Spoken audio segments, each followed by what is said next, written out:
Assalamualaikum warahmatullahi wabarakatuh. Alhamdulillahirrabbilalamin. Wassalatu wassalamu ala asrofil anbiya'i wal mursalin Nabina wa habibina Muhammadin wa ala alihi wa sahbihi ajmain. Amma ba'd. Puji syukur malah kita panjatkan hadirat Allah Subhanahu wa taala atas segala nikmat yang telah diberikannya kepada kita, terutama nikmat iman, nikmat Islam, dan nikmat sehat walafiat. Salat serta salam semoga terlimpah curahkan kepada junjungan kita Nabi Muhammad SAW, pada keluarga, sahabat, dan para pengikutnya, dan yang mana mudah-mudahan kita termasuk ke dalam pengikut beliau yang istiqomah menjalankan sunnahnya hingga akhir zaman. Amin ya rabbal alamin. Hadirin jemaah yang dirahmati Allah, alhamdulillah pada hari ini kita masih dapat melaksanakan kewajiban kita di pagi hari ini. Yang pertama melaksanakan sholat subuh berjamaah, dan yang kedua dilanjutkan dengan kewajiban kita dalam menuntut ilmu. Alhamdulillah pada pagi hari ini telah hadir bersama kita yang kita muliakan Al Ustadz Khalid Mirbah LC, yang mana sebelumnya terjadwalkan adalah yang kita muliakan Al Ustadz Muhammad Anik LC MPDI, yang mana Ustadz Khalid Mirbah LC merupakan adik dari Ustadz Muhammad Anik LC MPDI. Baik, untuk itu selanjutnya kami persilahkan pada Al Ustadz Khalid Mirbah LC MPDI untuk menyampaikan tausiah. Terima kasih. Assalamualaikum warahmatullahi wabarakatuh. Bismillahirrahmanirrahim. Uhayyikum bitahiyatil Islam. Assalamualaikum warahmatullahi wabarakatuh.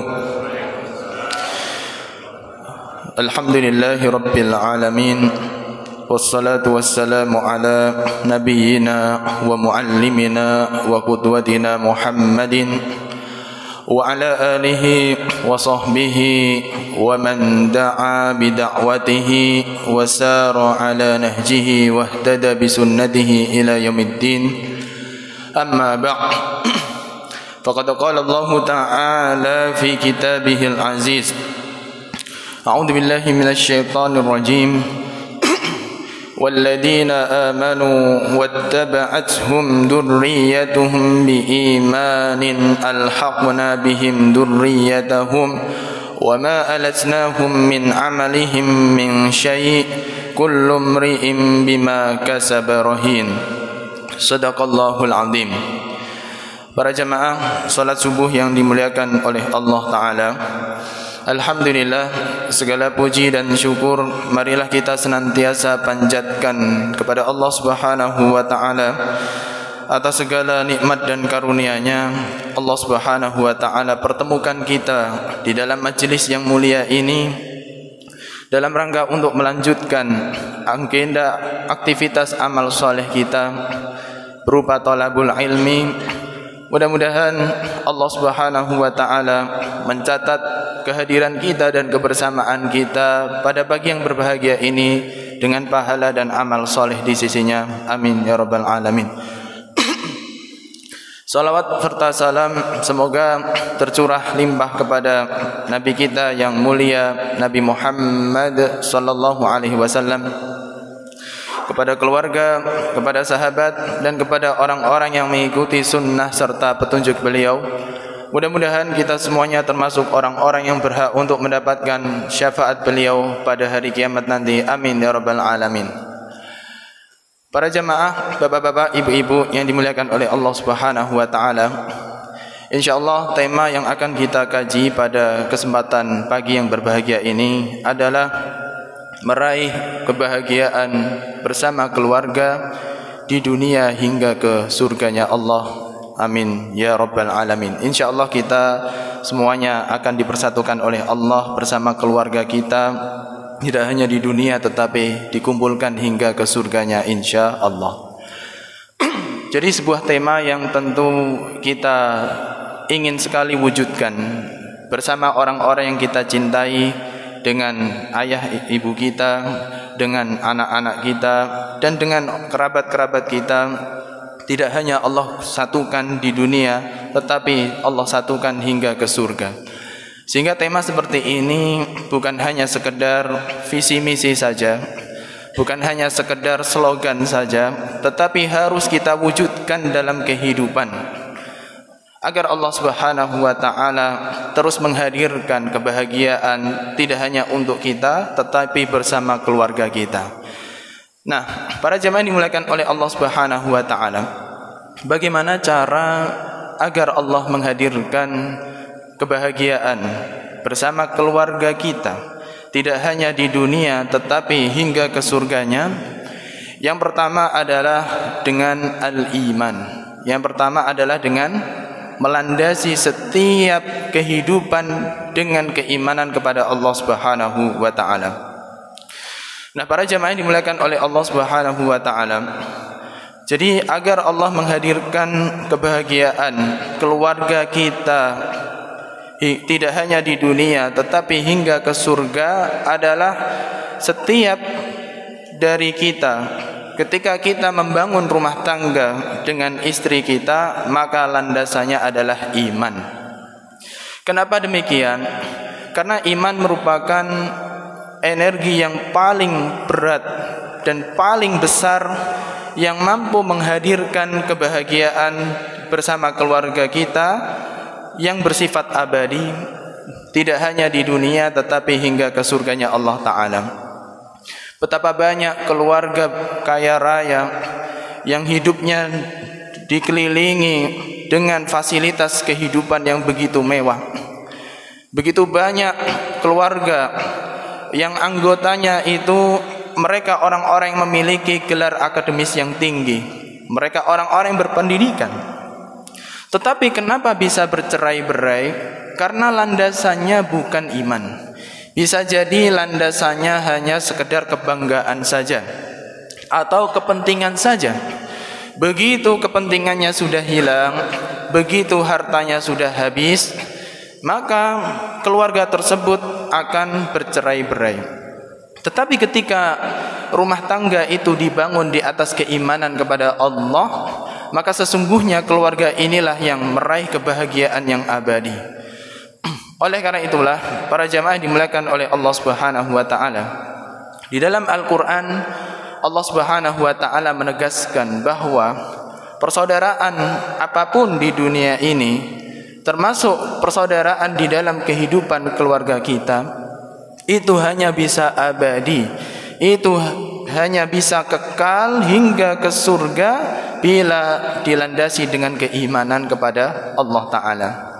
Maka di dalam ayat yang ke-21 dari surat At-Tur tadi yang kita kutip di muqaddimah, Allah Subhanahu wa taala berfirman, "Walladzina amanu wattaba'athum dzurriyyatuhum biimanin alhaqna bihim dzurriyyatahum."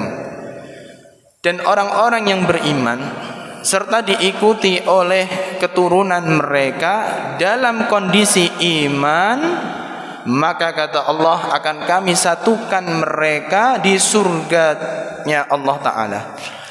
Jadi ayat ini menggambarkan betapa iman itu merupakan ikatan yang sangat kuat yang bisa membawa kepada kebahagiaan kehidupan, baik itu di dunia dan juga di akhirat.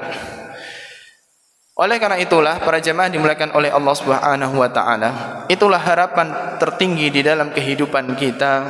Kita masuk surga tidak hanya sendirian, tetapi kita masuk surga bersama istri, bersama anak-anak kita, bersama orang-orang yang kita cintai. Maka mari tanamkan nilai-nilai keimanan di dalam kehidupan keluarga kita, agar Allah kelak satukan kita tidak hanya di dunia tetapi hingga ke surganya.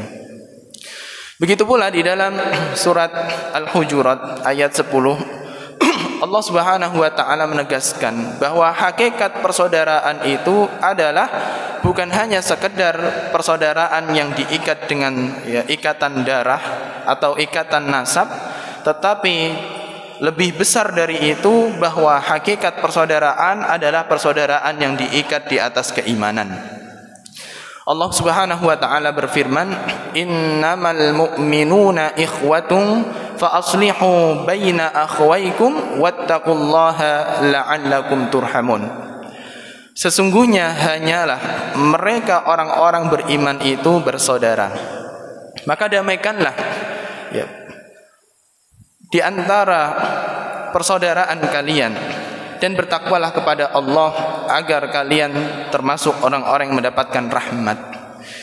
Jadi ayat ini menegaskan bahwa sesungguhnya persaudaraan yang abadi itu adalah persaudaraan yang diikat di atas keimanan kepada Allah Subhanahu wa taala. Kenapa demikian? Ketika persaudaraan walaupun sedarah tetapi tidak diikat di atas keimanan, maka pada hari kiamat nanti mereka akan menjadi musuh satu dengan yang lainnya. Mereka akan bermusuhan, mereka akan saling membenci, sehingga Allah Subhanahu wa taala memisahkan di antara mereka. Padahal ketika hidup di dunia mereka adalah kakak adik, mereka adalah satu darah, seayah seibu. Tetapi ketika mereka meninggal tidak di atas keimanan kepada Allah, maka Allah Subhanahu wa taala akan pisahkan mereka pada hari kiamat. Allah Subhanahu wa taala berfirman, ya, al-akhillau yawma idzin ba'duhum li ba'din adun illal muttaqin. Orang-orang yang paling dikasihi, orang-orang yang paling disayang, yang paling dekat ketika hidup di dunia, kata Allah, pada hari ini nanti sebagian mereka akan menjadi musuh bagi sebagian yang lain, kecuali orang-orang yang bertakwa kepada Allah Subhanahu wa taala. Oleh karena itulah para jamaah dimuliakan oleh Allah Subhanahu wa taala, itulah kenapa Rasulullah sallallahu alaihi wasallam menjadi manusia yang paling bahagia ketika membangun rumah tangga bersama Khadijah radhiyallahu anha. Bukankah Rasulullah sallallahu alaihi wasallam pada waktu itu mampu untuk menikahi gadis yang paling cantik di kota Mekah? Karena status beliau adalah seorang nabi. Tetapi kenapa yang dipilih oleh Nabi adalah Khadijah radhiyallahu anha? Padahal usia Khadijah itu lebih tua daripada usia Nabi sallallahu alaihi wasallam. Bahkan status beliau adalah seorang janda. Kenapa Nabi sallallahu alaihi wasallam tidak memilih wanita yang mungkin menurut beliau lebih cantik, ya, kemudian lebih memiliki harta yang lebih banyak dari Khadijah atau kelebihan-kelebihan yang lainnya? Maka jawabannya adalah karena Nabi sallallahu alaihi wasallam ketika menikahi Khadijah radhiyallahu anha, landasannya bukan karena kecantikan, landasannya bukan karena harta, tetapi landasannya adalah karena keimanan kepada Allah Subhanahu wa taala. Lianna jamalal iman afdalu min jamalil wajhi wa ghairihi. Karena sesungguhnya kecantikan iman itu lebih utama daripada kecantikan wajah atau kecantikan-kecantikan yang lain. Walaupun harta itu penting, walaupun kecantikan itu penting, yang bisa menghadirkan keutuhan dan keharmonisan di dalam rumah tangga, tetapi iman itu di atas segalanya. Karena iman itulah yang mampu menghadirkan kebahagiaan hidup di dunia hingga ke surganya Allah Ta'ala. Nah, para jemaah dimuliakan oleh Allah Subhanahu wa taala.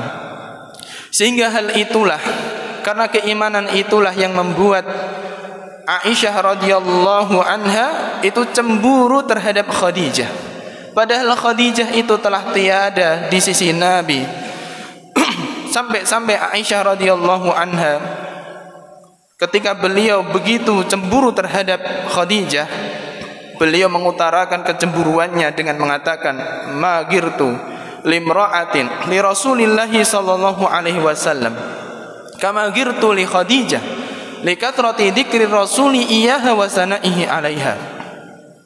Aku tidak pernah cemburu terhadap seorang pun dari istri-istri Nabi sebagaimana kecemburuanku terhadap Khadijah radhiyallahu anha. Karena begitu banyak Nabi menyebut-nyebut namanya dan menyanjung-nyanjung tentang kebaikannya. Bahkan di puncak kecemburuan Aisyah radhiyallahu anha terhadap Khadijah, beliau mengatakan, ka'allam yakun fid dunya imra'atun illa Khadijah. Seakan-akan di dunia itu enggak ada wanita lain selain Khadijah. Qad abdalakallahu khairam minha, sungguh Allah itu telah menggantikan wanita yang lebih baik daripada dia. Maka Nabi SAW menjawab, ma abdalanillahu khairam minha, sungguh sekali-kali Allah tidak pernah menggantikan untukku wanita yang lebih baik daripada Khadijah. Lalu Nabi SAW menyebutkan tentang keutamaan Khadijah. Dia adalah wanita yang pertama kali beriman kepadaku di saat orang-orang lain mereka kufur terhadapku. Dialah wanita yang pertama kali membenarkan tentang kenabianku di saat manusia yang lain mereka ingkar, berdusta kepadaku. Dialah wanita yang pertama kali rela mengorbankan seluruh hartanya untuk perjuangan dakwahku di saat manusia lain mereka menghalangi hartanya untuk mereka infakkan di dalam perjuangan dakwahku. Dan dialah satu-satunya wanita yang dengannya aku dikaruniai keturunan di saat wanita-wanita lain tidak memberikan keturunan untukku. Maka para jamaah dimuliakan oleh Allah Subhanahu wa taala, inilah keimanan yang begitu luar biasa yang dimiliki oleh Khadijah radhiyallahu anha, sehingga Nabi sallallahu alaihi wasallam di dalam membangun rumah tangga dengan Khadijah, beliau meraih kebahagiaan abadi. Oleh karena itulah para jamaah dimuliakan oleh Allah Subhanahu wa taala, sehingga kalau kita berkaca pada manusia-manusia terbaik di zaman dahulu, mereka adalah orang-orang yang betul-betul memperjuangkan keimanan sampai ke titik darah penghabisan. Mereka menyadari bahwa ketika iman itu lepas dari hati mereka, maka mereka akan menjadi manusia yang paling sial di dunia, manusia yang paling celaka di akhirat. Oleh karena itulah, ketika kita melihat bagaimana pengorbanan para sahabat Nabi radhiyallahu anhum di dalam memperjuangkan keimanan mereka kepada Allah, mereka rela berkorban, baik itu dengan harta, dengan keluarga, tanah air, bahkan nyawa mereka pun mereka siap untuk korbankan demi bisa mempertahankan keimanan kepada Allah Subhanahu wa taala. Bagaimana kita melihat pengorbanan harta yang dilakukan oleh seorang sahabat yang mulia yang bernama Suhaib ibnu Sinan Ar-Rumi radhiyallahu anhu. Seorang sahabat Nabi sallallahu alaihi wasallam, ketika beliau datang ke kota Mekah dalam keadaan tidak memiliki apa-apa, lalu beliau berbisnis dengan masyarakat Quraisy pada waktu itu, sehingga beliau menjadi pedagang yang sukses dan kaya. Ketika Allah Subhanahu wa taala utus Nabi sallallahu alaihi wasallam untuk menyebarkan ajaran Islam, maka beliau menjadi salah seorang sahabat yang pertama kali beriman kepada Rasulullah sallallahu alaihi wasallam. Sehingga ketika ada perintah untuk hijrah ke kota Madinah dalam rangka untuk mempertahankan iman kepada Allah dan menjaga akidah para sahabat pada waktu itu, maka seruan hijrah ini pun langsung disambut secara gembira oleh sahabat Suhaib bin Sinan Ar-Rumi radhiyallahu anhu. Nah, kemudian ketika Suhaib bin Sinan ini hendak meninggalkan kota Mekah dalam rangka untuk mengikuti Nabi hijrah ke kota Madinah, maka beliau dicegat oleh sekawanan orang-orang musyrik Mekah. Lalu mereka bertanya kepada Suhaib, "Wahai Suhaib, mau kemana engkau?" Maka Suhaib menjawab, "Aku ingin hijrah mengikuti Nabi Muhammad sallallahu alaihi wasallam ke kota Madinah." Maka orang-orang musyrik Makkah pun berusaha menahan Suhaib. "Wahai Suhaib, dulu kamu datang ke kota Mekah ini dalam keadaan hina, dalam keadaan miskin. Kamu tidak memiliki apa-apa. Setelah kamu berdagang di kota ini, kamu menjadi orang sukses, kamu menjadi orang kaya. Dan setelah terjadi perselisihan antara kami dengan Muhammad, maka kami tidak akan rela engkau mengikuti ajarannya Muhammad. Kami tidak akan rela engkau mengikuti dia hijrah ke kota Madinah." Maka Suhaib bertanya, apa yang harus aku lakukan supaya kalian mengizinkan aku untuk hijrah ke kota Madinah? Maka mereka berkata, kalau begitu tinggalkan seluruh harta yang kamu bawa. Kamu pergi ke kota Madinah sendirian dengan meninggalkan seluruh harta yang kamu miliki. Kamu serahkan harta itu kepada kami. Maka Suhaib berkata, kalau itu satu-satunya jalan supaya aku bisa hijrah menyusul Nabi ke kota Madinah, maka akan aku lakukan. Maka Suhaib bin Sinan menyerahkan seluruh harta kekayaan yang dimiliki kepada mereka, sehingga beliau hijrah ke kota Madinah tidak membawa sedikit pun dari harta yang beliau miliki. Kemudian ketika beliau sampai ke kota Madinah, tiba-tiba Rasulullah SAW menyambut beliau dengan sambutan yang begitu hangat dan berkata, Rabiha Suhaib, Rabiha Suhaib, Rabiha Suhaib. Sungguh Suhaib telah beruntung, sungguh Suhaib telah beruntung, sungguh Suhaib telah beruntung. Kemudian Suhaib bertanya kepada Rasulullah, wahai Rasulullah, kenapa engkau mengatakan hal demikian? Maka Nabi menjawab, sungguh malaikat Jibril telah turun kepadaku, memberikan kabar kepadaku tentang bagaimana proses engkau hijrah ke kota Madinah. Engkau rela meninggalkan seluruh harta yang kamu miliki demi bisa mengikutiku di kota Madinah. Lalu setelah itu turunlah firman Allah Subhanahu wa taala pada ayat yang ke-207 dari surat Al-Baqarah. Allah Subhanahu wa taala memuji pengorbanan Suhaib dengan mengatakan, wa minan nasi may yashri nafsahu ibtigha'a mardatillah wallahu raufum bil ibad. Ada sebagian manusia yang mereka menebus diri mereka dalam rangka untuk meraih ridho Allah Ta'ala, dan sungguh Allah itu maha penyantun terhadap para hambanya. Inilah sahabat Suhaib yang rela mengorbankan seluruh hartanya demi bisa mempertahankan keimanan kepada Allah Subhanahu wa taala, karena beliau menyadari bahwa iman merupakan sumber kebahagiaan hidup di dunia dan di akhirat. Ada juga sahabat yang rela berpisah dengan anak dan istrinya semata-mata untuk mengikuti perintah Allah Subhanahu wa taala hijrah ke kota Madinah. Dialah Abu Salamah radhiyallahu anhu.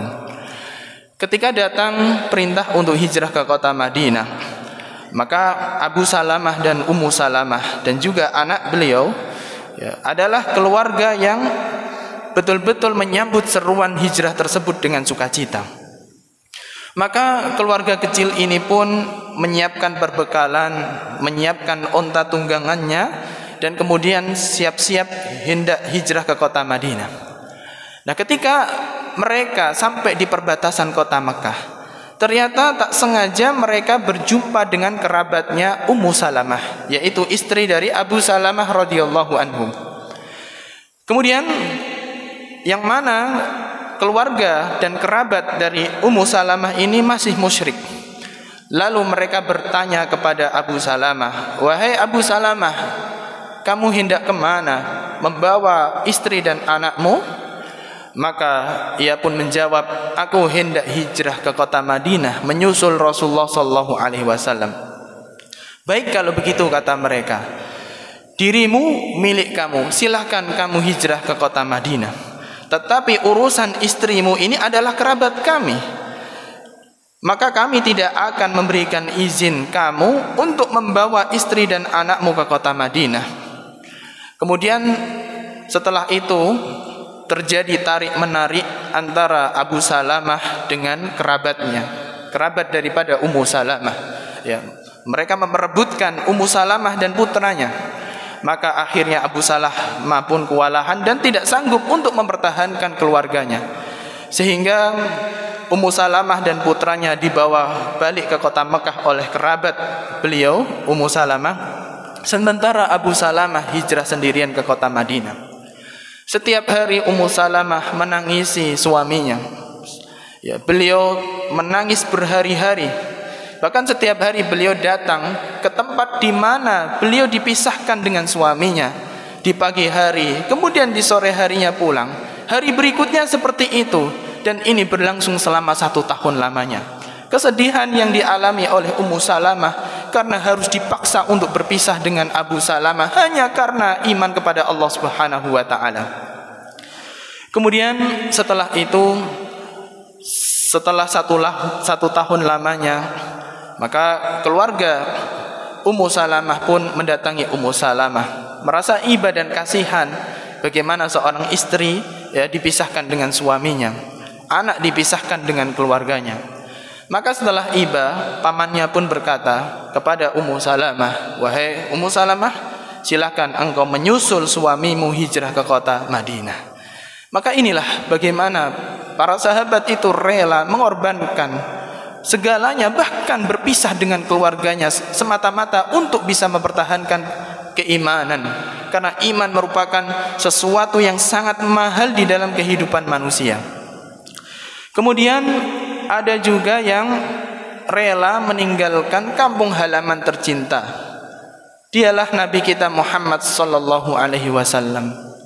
Nabi sallallahu alaihi wasallam ketika diseru oleh Allah untuk hijrah ke kota Madinah, beliau begitu sedih. Beliau meninggalkan kampung halaman tercinta.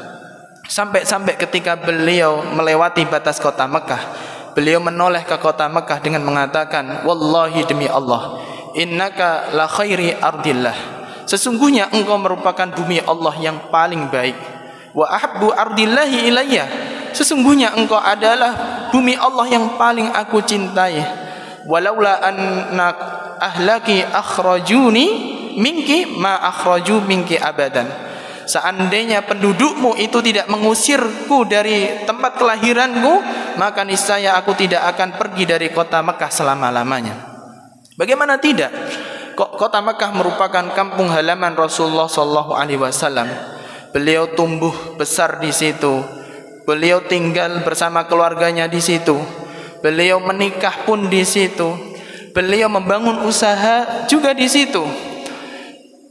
Beliau rela berpisah dari kota Mekah semata-mata demi memperjuangkan keimanan. Sehingga ketika begitu beliau sampai ke kota Madinah, beliau berdoa kepada Allah Subhanahu wa taala, "Allahumma habib ilayyal Madinah." Ya Allah, berikanlah hamba kecintaan terhadap kota Madinah, kahubbina li Makkah au asyad, sebagaimana kami sangat mencintai kota Mekah, bahkan lebih dari itu. Nah, para jemaah dimuliakan oleh Allah Subhanahu wa taala, ada juga yang rela berkorban dengan mengorbankan nyawanya demi bisa mempertahankan keimanan kepada Allah Subhanahu wa taala. Dialah keluarga dari Ammar bin Yasir, yaitu Yasir, Sumayyah, dan keluarga tersebut adalah merupakan keluarga yang pertama meraih syuhada di dalam Islam. Kita sebut saja Sumayyah radhiyallahu anha. Ketika keluarga ini masuk Islam, termasuk diantaranya adalah Sumayyah, maka orang-orang musyrik Mekah tidak menerima keislaman mereka. Mereka disiksa, dipukuli, mereka diseret, kemudian ditindih di atas batu besar di tengah padang pasir yang panas, dengan tujuan agar mereka mampu melepaskan iman dari hati mereka. Namun apa yang terjadi? Ternyata dengan siksaan apapun bentuknya, mereka tetap teguh untuk mempertahankan keimanan kepada Allah Subhanahu wa taala. Sampai akhirnya Sumayyah radhiyallahu anha ditusukkanlah sebuah tombak ke dalam badannya, sehingga lepaslah ruhnya yang mulia dengan membawa nilai keimanan kepada Allah Subhanahu wa taala. Dialah wanita yang pertama kali meraih syuhada di dalam Islam. Jadi para jamaah yang dimuliakan oleh Allah Subhanahu wa taala, bahwa kalau kita ingin meraih kebahagiaan dengan mengorbankan segala yang kita miliki, ini merupakan sunnatullah di dalam kehidupan. Artinya apa? Bahwa setiap manusia itu pasti akan mengalami cobaan. Tetapi cobaan itu akan lebih berat ketika dia menyandang status sebagai seorang mukmin yang membawa iman di dalam dirinya. Oleh karena itulah jangan harap kalau kita ingin masuk surga itu begitu saja mudahnya tanpa melalui serangkaian ujian. Oleh karena itulah Nabi SAW menjelaskan bahwa surga Allah itu ditebus dengan harga yang mahal. Ala inna sil'atallahi ghaliyah, ala inna sil'atallahil jannah. Ingatlah bahwa dagangan Allah itu sangat mahal. Ingatlah bahwa dagangan Allah itulah surga. Sehingga orang-orang terbaik zaman dahulu, mereka dicoba dengan berbagai ujian keimanan, ditimpa dengan berbagai kesengsaraan di dalam kehidupan, ditimpa dengan berbagai musibah di dalam kehidupan yang mereka alami. Karena mereka adalah orang-orang yang betul-betul menginginkan agar iman itu betul-betul terjaga di dalam hati mereka.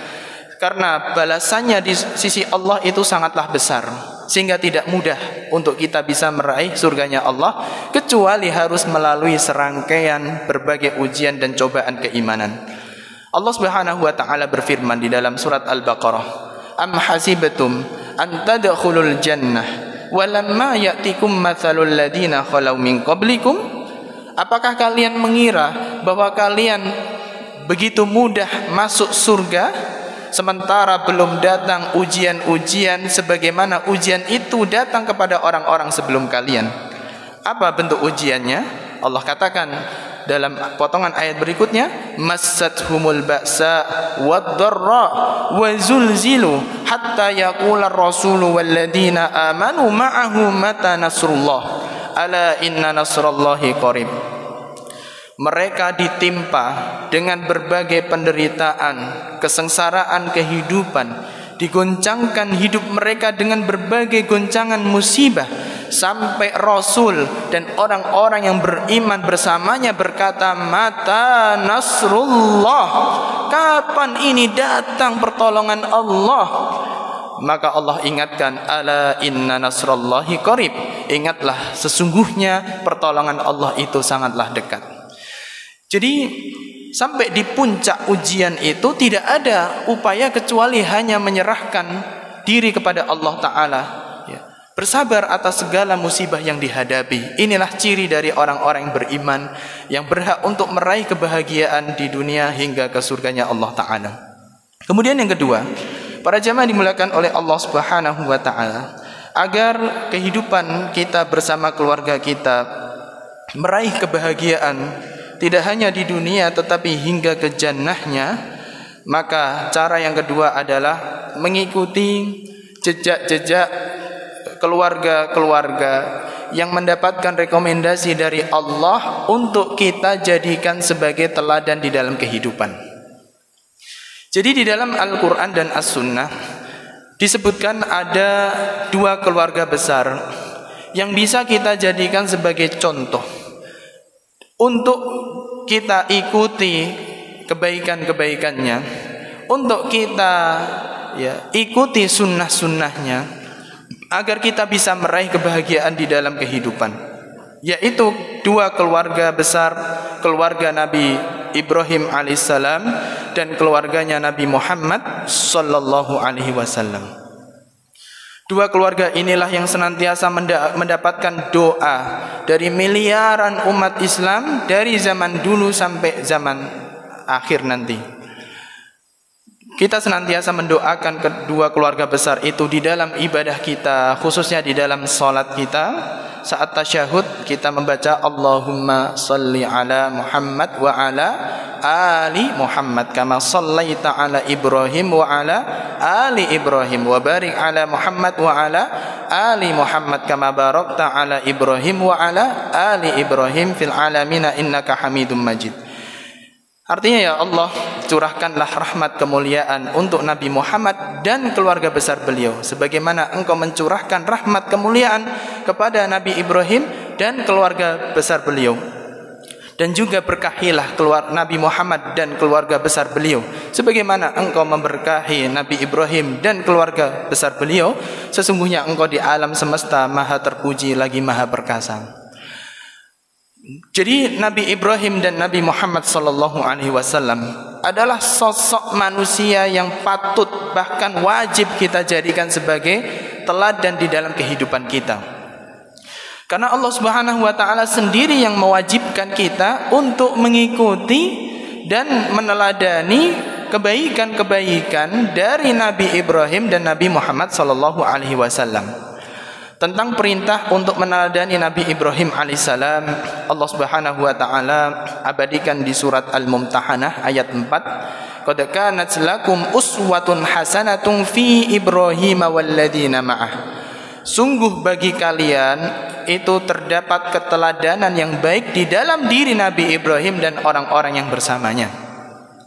Begitu pula perintah untuk mengikuti dan meneladani Rasulullah SAW juga Allah wajibkan sebagaimana yang disebutkan di dalam surat Al-Ahzab ayat 21. Laqad kana lakum fi Rasulillahi uswatun hasanatun liman kana yarjullaha wal yawmal akhir wa dzakarallaha katsiran.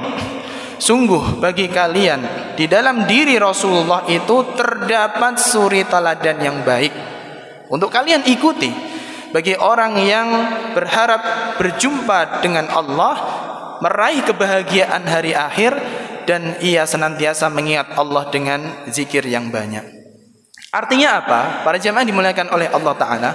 Jadi kalau keluarga kita itu ingin meraih kebahagiaan hidup di dunia sampai ke surganya Allah Ta'ala, maka kita sebagai keluarga harus bisa menjadi contoh, harus bisa menjadi teladan bagi masyarakat sekitar dan orang-orang yang ada di sekeliling kita, sehingga dia di dalam mencari nafkah mencerminkan uswatun hasanah di dalam ucapan, tindakannya itu betul-betul mencerminkan uswatun hasanah. Di dalam bermuamalah dengan orang-orang yang di sekitarnya itu betul-betul mencerminkan uswatun hasanah, suri teladan yang baik. Sehingga apa? Walaupun keluarga ini telah meninggal dunia, tetapi kebaikannya terus akan diikuti. Nama baiknya akan terus diingat sebagaimana kebaikan-kebaikan Nabi Ibrahim dan Nabi Muhammad sallallahu alaihi wasallam, ya, jejak-jejak mereka, kebaikan-kebaikan mereka berdua kita ikuti bahkan sampai hari kiamat nanti. Nah, para jamaah dimuliakan oleh Allah Subhanahu wa taala. Kemudian berikutnya, yang ketiga, di antara cara agar Allah hadirkan kebahagiaan kita bersama keluarga kita abadi dunia sampai akhirat adalah bahwa kita sebagai keluarga harus menjadi keluarga yang produktif, yaitu produktif di dalam memproduksi berbagai bentuk kebaikan. Jadi di antara doa yang dipanjatkan oleh umat Islam adalah doa yang kita kenal sebagai doa sapu jagat, doa dari penutup segala doa yang kita panjatkan kepada Allah Subhanahu wa taala, ya, yang mana diabadikan oleh Allah Subhanahu wa taala di dalam Al-Qur'an di surah Al-Baqarah ayat 201, yang doa yang pasti kita hafal bersama. Wa minhum may yaqulu rabbana atina fid dunya hasanah wa fil akhirati hasanah. Allah Subhanahu wa taala ketika mensifati orang-orang beriman, mereka adalah orang-orang yang senantiasa berdoa, ya Allah, ya Tuhan kami, berilah kami di dunia kebaikan dan di akhirat juga kebaikan. Artinya apa? Bahwa kalau kita ingin meraih kebahagiaan bersama keluarga kita hingga ke jannahnya nanti, kita sebagai keluarga harus rajin dan produktif di dalam melaksanakan berbagai bentuk kebaikan dan amal soleh. Jadi kalau kita jujur ingin meraih kebahagiaan bersama keluarga kita, maka kita harus produktif di dalam melakukan kebaikan. Ucapan yang keluar dari mulutnya tidaklah keluar darinya kecuali berisi hasanah, kebaikan.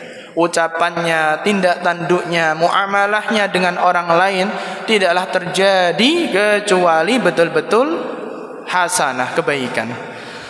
Oleh karena itulah para jamaah dimuliakan oleh Allah Subhanahu wa taala. Jadi kalau kita melakukan kebaikan, dan tentunya syarat daripada amal kebaikan yang kita kerjakan minimal 2, yaitu yang pertama ikhlas, dan yang kedua adalah mengikuti petunjuk Rasulullah SAW. Maka setiap amal kebaikan yang kita kerjakan itu akan dibalas oleh Allah dengan pahala yang berlipat ganda. Nabi SAW menjelaskan nominal pahala yang dilakukan oleh orang Islam yang melakukan amal kebaikan. Innal abda idza aslama fahasuna islamuhu yukaffirullahu kulla sayyi'atin kana zalafaha. Sesungguhnya seorang hamba ketika dia masuk ke dalam agama Islam dan menjadi pribadi muslim yang baik, maka keislamannya itu sudah cukup untuk menghapuskan dosa-dosanya di masa lalu. Wa kana ba'da dzalika al-qisas al-hasanatu bi asyri amsalha ila sab'ati mi'ati dhifin. Kemudian balasannya setelah itu bahwa satu kebaikan yang dikerjakan itu Allah akan balas 10 kali lipat hingga 700 kali lipat sesuai dengan kualitas amal yang dia kerjakan. Jadi para jamaah dimuliakan oleh Allah Subhanahu wa taala, maka kalau kegiatan kita betul-betul mencerminkan hasanah, setiap keluar rumah mencerminkan hasanah, perjalanan safar kita mencerminkan hasanah, setiap aktivitas kehidupan kita mencerminkan hasanah, maka Allah Subhanahu wa taala akan lipat gandakan dari segala hasanah yang kita kerjakan hingga ratusan kali lipat banyaknya. Dan inilah yang bisa melanggengkan kehidupan di dalam kehidupan rumah tangga kita. Sehingga seorang suami akan harmonis hidup bersama istri ketika masing-masing dari pasangan itu menyadari betapa penting untuk menghadirkan hasanah di dalam kehidupan rumah tangga. Inilah yang bisa menghadirkan rasa cinta di antara suami istri, cinta yang abadi, cinta selamanya, bahkan kecintaan yang bisa dibawa sampai ke surganya Allah Subhanahu wa taala.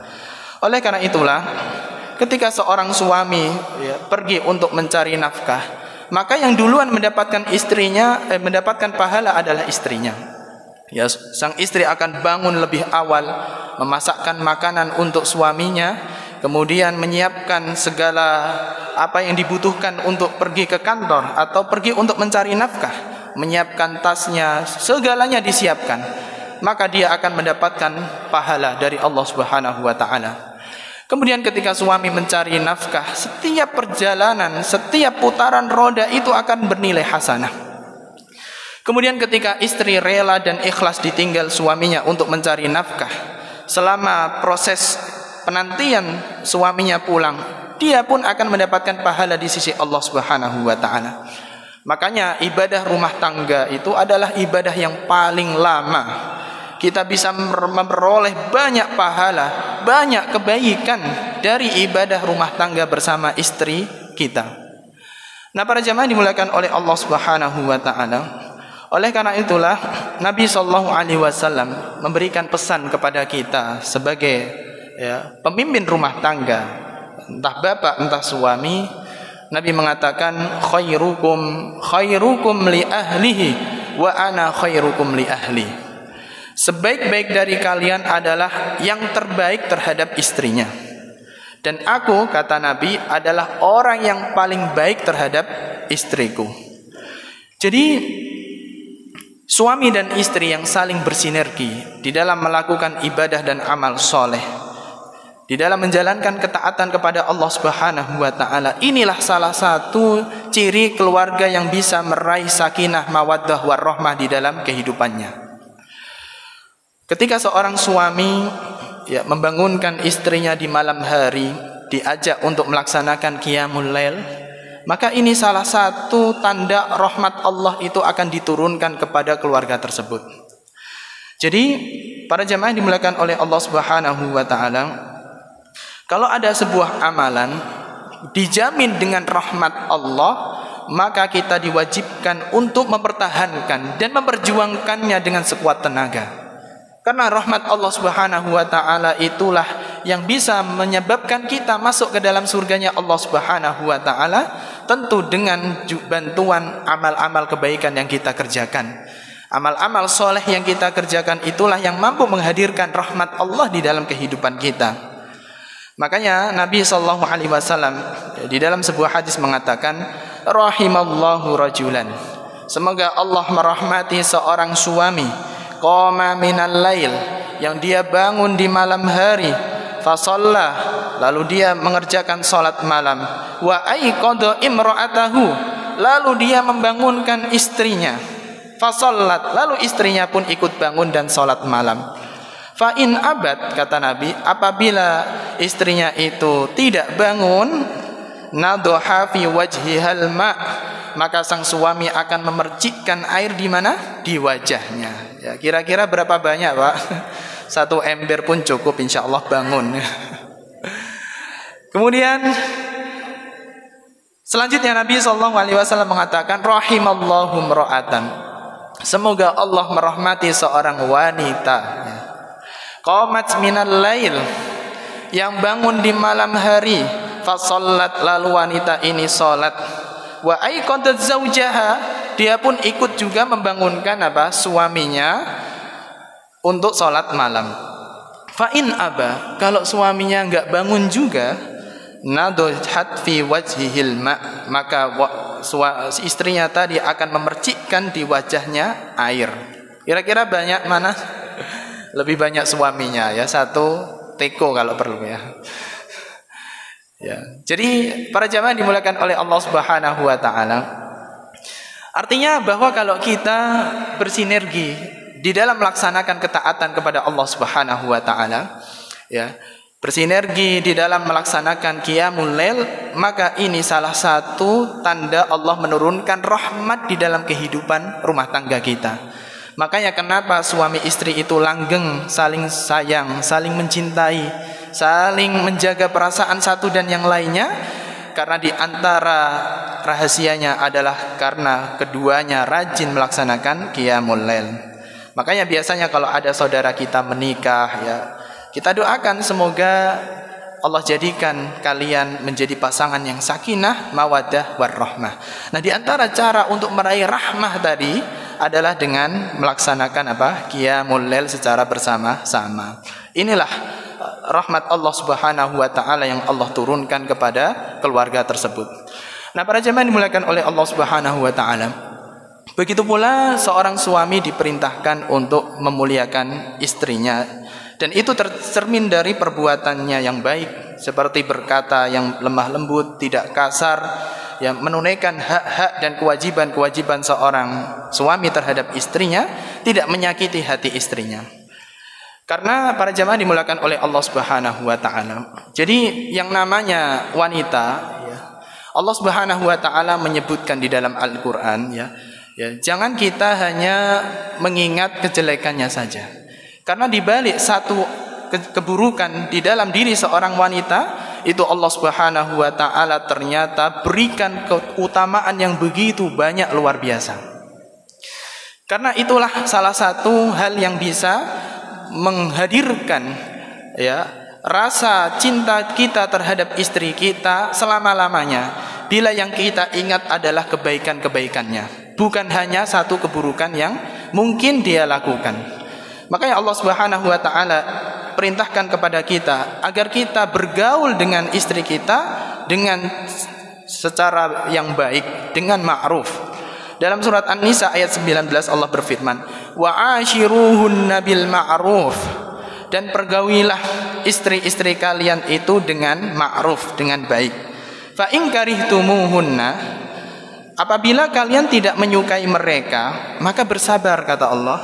Fa asa an takrahu syai'an, bisa jadi kamu membenci sesuatu, wa yaj'alallahu fihi khairan katsiran, padahal Allah telah menjadikan dirinya itu terdapat kebaikan yang begitu banyak. Jadi para jamaah dimuliakan oleh Allah Subhanahu wa taala, barangkali kita tidak menyukai istri kita setelah menikah, ya, badannya semakin membengkak, ya, karena telah melahirkan 5 anak untuk kita atau 10 anak untuk kita, ya. Sehingga mungkin bagi kita tidak menarik lagi. Tetapi kita harus ingat, ya, bisa jadi Allah berikan kebaikan yang banyak terhadap dirinya, ya. Setelah menikah, masya Allah, ya, masakannya semakin enak. Kemudian rumah tangga dihandle sendiri, ngurus anak, ngurus rumah, bersih-bersih semuanya sendiri. Ya, ini diantara salah satu bentuk dari keutamaan yang Allah berikan kepadanya. Atau mungkin kita memiliki istri yang kita idamkan, ya. istri kita cantik ya, menawan dan lain sebagainya ya. Tetapi bisa jadi di sisi yang lain Allah berikan kekurangan ya. Mungkin dia tidak bisa masak, mungkin dia tidak bisa ya mengurus anak dan lain sebagainya. Karena setiap masing-masing dari diri kita ya, termasuk di dalam diri istri kita itu terdapat keistimewaan dan terdapat kelemahan. Tetapi keistimewaan yang Allah Subhanahu wa taala berikan itu lebih banyak. Makanya kalau kita ingin langgeng hubungan antara suami dan istri kita, maka ingatlah jasa-jasa dan kebaikan-kebaikan istri kita. Jangan yang diingat hanya keburukannya saja. Karena itu bisa merusak keharmonisan di dalam kehidupan rumah tangga. Nah, para jemaah dimulakan oleh Allah Subhanahu wa taala. Kemudian yang terakhir, para jemaah dimulakan oleh Allah Ta'ala, agar Allah Subhanahu wa Ta'ala menghadirkan kebahagiaan bersama diri kita dan keluarga kita, tidak hanya di dunia tetapi hingga ke surganya Allah Ta'ala, adalah kita sebagai keluarga besar harus senantiasa waspada dari siksaan api neraka. Nah, di antara doa setiap umat Islam di dunia ini adalah lanjutan dari doa sapu jagat yang Allah abadikan pada ayat 201 di surah Al-Baqarah. Wa minhum may yaqulu rabbana atina fid dunya hasanah wa fil akhirati hasanah wa qina adzabannar. Dan peliharalah kami dari siksaan api neraka. Berarti keluarga yang bisa meraih kebahagiaan di dunia bahkan sampai ke surganya Allah Ta'ala itu adalah keluarga yang betul-betul waspada dari siksaan api neraka. Jadi ucapan mereka mencerminkan kewaspadaan dari siksaan api neraka. Perbuatan mereka mencerminkan kewaspadaan dari siksaan api neraka. Sehingga di dalam melakukan aktivitas apapun betul-betul berhati-hati. Jangan sampai aktivitas yang dikerjakan itu ternyata bisa menjerumuskan mereka ke dalam siksa neraka. Dan inilah definisi daripada kebahagiaan dunia dan akhirat yang Allah Subhanahu wa taala sebutkan di dalam ayat 185 dari surat Ali Imran, bahwa definisi kebahagiaan dunia akhirat yang tidak bisa dibandingkan dengan definisi-definisi buatan manusia. Kata Allah bahwa orang yang diselamatkan dari siksaan api neraka dan dimasukkan ke dalam surga, maka itulah orang yang berhak untuk meraih kebahagiaan yang abadi. Allah Subhanahu wa taala berfirman di ayat 185 dari surah Ali Imran, kullu nafsin dha'iqatul maut wa innama tuwaffawna ujurakum yawmal qiyamah faman zuhziha 'anil nar wa udkhilal jannah faqad faz wa mal hayatud dunya illa mata'ul ghurur. Kata Allah, setiap jiwa yang bernyawa pasti akan merasakan yang namanya kematian. Dan sesungguhnya pahala kalian akan disempurnakan oleh Allah pada hari kiamat. Faman zuhziha 'anil nar, barang siapa yang dijauhkan secara berkali-kali dari siksaan neraka, wa udkhilal jannah, dan dimasukkan ke dalam surga, faqad faz, maka sungguh dia meraih kebahagiaan yang sejati. Dan tidaklah kehidupan dunia kecuali kesenangan yang bersifat menipu. Jadi para jamaah dimulakan oleh Allah Subhanahu wa taala, ayat ini secara tegas memberikan pemahaman kepada kita tentang definisi kebahagiaan yang hakiki. Allah Subhanahu wa taala sendiri yang menyampaikan hal itu kepada kita, yaitu ketika Allah taala menjauhkan kita dari siksa neraka dan memasukkan kita ke dalam surga. Itulah definisi kebahagiaan yang hakiki. Nah, menariknya di dalam ayat tersebut Allah Subhanahu wa taala ketika meredaksikan kata dijauhkan itu menggunakan zuhziha. Padahal di dalam bahasa Arab kata dijauhkan itu adalah ubaida, atau kita kenal bahasa Arabnya jauh adalah ba'id. Ubaida, dijauhkan. Kenapa menggunakan redaksi zuhziha? Zuhziha itu berasal dari kata zahzaha yuzahzihu, zahzahatan ya. yang artinya al-jadbu bisur'ah wa ajalah. Artinya ditarik dengan cepat dan berulang. Ini memberikan pemahaman kepada kita bahwa yang namanya maksiat, yang namanya dosa itu sangat menarik bagi hati kita. Hawa nafsu itu begitu enak untuk dipandang dan enak untuk kita kerjakan. Makanya Allah Subhanahu wa taala menyebut dengan redaksi dijauhkan secara berkali-kali dan cepat. Artinya apa? Ketika kita hampir terjerumus ke dalam siksa neraka, Allah segera tarik. Ketika kita lalai dan hampir terjerumus berikutnya, Allah kemudian tarik lagi. Dan itu secara berulang-ulang. Faqad faz, maka dialah sungguh orang yang meraih kebahagiaan. Allah Subhanahu wa taala menggunakan redaksi qad yang maknanya litakid, ya, di dalam bahasa Arab. Artinya memiliki makna penegasan dan penekanan, bahwa sungguh orang yang dijauhkan secara berkali-kali dari siksaan neraka, ketika hampir terjerumus Allah selamatkan. Ketika ia hampir terjerumus kedua, ketiga dan selanjutnya ke dalam api neraka, Allah langsung selamatkan dan kemudian Allah masukkan ke dalam surga, maka itulah tanda orang yang meraih kebahagiaan yang hakiki. Nah, para jemaah dimuliakan oleh Allah Subhanahu wa taala. Jadi daya tarik maksiat itu sangat menggiurkan, ya. Maksiat itu bisa melupakan manusia dari Allah, melupakan manusia untuk menunaikan hak dan kewajiban terhadap keluarga dan istrinya. Sehingga daya tarik maksiat dan neraka yang begitu kuat, maka harus kita imbangi dengan daya tarik yang bernama al-iman. Keimanan kita kepada Allah Ta'ala disertai dengan amal soleh. Karena tidak ada energi yang lebih kuat daripada keimanan. Makanya keluarga yang diikat dengan keimanan, itulah yang menang dan selamat, berhak untuk meraih kebahagiaan dunia dan akhirat. Nah, para jamaah dimuliakan oleh Allah Subhanahu wa Ta'ala, mungkin barangkali ini yang dapat kami sampaikan, mudah-mudahan bermanfaat. Mudah-mudahan Allah Subhanahu wa taala jadikan diri kita dan keluarga kita meraih kebahagiaan dunia hingga ke surganya Allah taala, yaitu dengan landasan iman kepada Allah, dengan mengikuti jejak-jejak keluarga Nabi Ibrahim dan Nabi Muhammad SAW, dengan memproduksi banyak kebaikan dan waspada dari siksaan api neraka. Dengan hal itulah Allah Subhanahu wa taala berhak untuk mengumpulkan kita dan keluarga kita di surganya kelak nanti. Amin ya rabbal alamin. Terima kasih atas perhatian para jamaah. Mari kita tutup dengan bacaan doa kafaratul majlis. Subhanakallahumma wa bihamdik asyhadu an la ilaha illa anta astaghfiruka wa atubu ilaik. Akhirul kalam, subhanakallahumma wa bihamdik asyhadu an la ilaha illa anta astaghfiruka wa atubu ilaik. Walhamdulillahi rabbil alamin. Wassalamu alaikum warahmatullahi wabarakatuh.